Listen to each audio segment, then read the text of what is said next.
looking at ethical and legal obligations versus speaking as a demagogue. So both of these two ways of speech were really highlighted this week in our readings and our chapters out of our textbook. So first, looking at ethical obligations, these are just really what you would expect out of your speaker.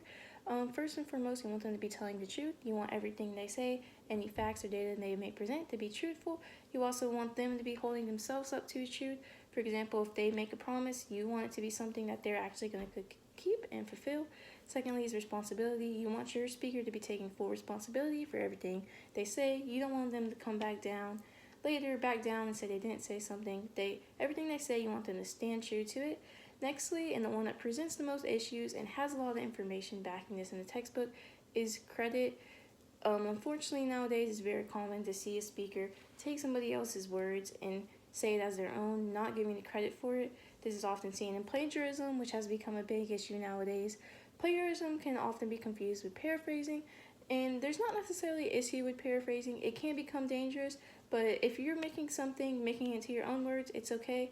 But if you're kind of stretching it out too far, taking a little bit too much of someone else's work, just make sure you're tying it back to that credit and giving the credit where it is due. Another thing that's kind of common, or not kind of common, similar, but a bit different, but falls under the same category as credit, is ghostwriting, which is actually where somebody else writes your own speech for you. You present it as your own. This is not an issue as long as you give them the credit for it, that you don't lie and say that it was your own work. Ghostwriting it's been around for a long time and was used. Big names such as George Washington actually had a ghostwriter. So there's nothing wrong with it as long as you're fully admitting that it's somebody else's work and you're giving them the credit. All ties back to credit. Also, are now looking at a demagogue. So demagogue is a bit different.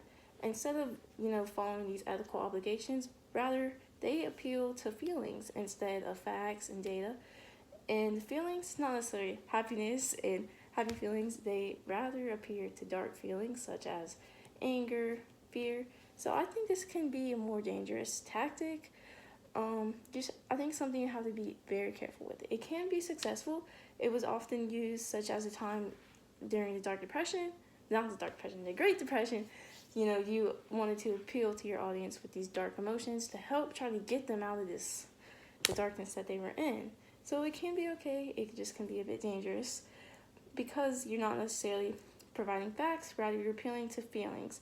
So you just have to be careful with it. I think that speaking as a demagogue can be okay, but you don't want to take it out too far. And me personally, I would rather speak to ethical obligations when giving a speech, because falling for someone speaking as a demagogue can be a bit dangerous.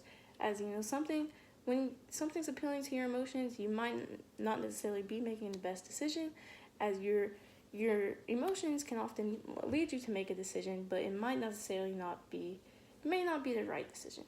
So, two different ways of giving a speech. Speaking as a demagogue can be okay, but I think that following these ethical obligations is a safer choice and just a more reliable choice. So that is the difference between an ethical obligation and a demagogue.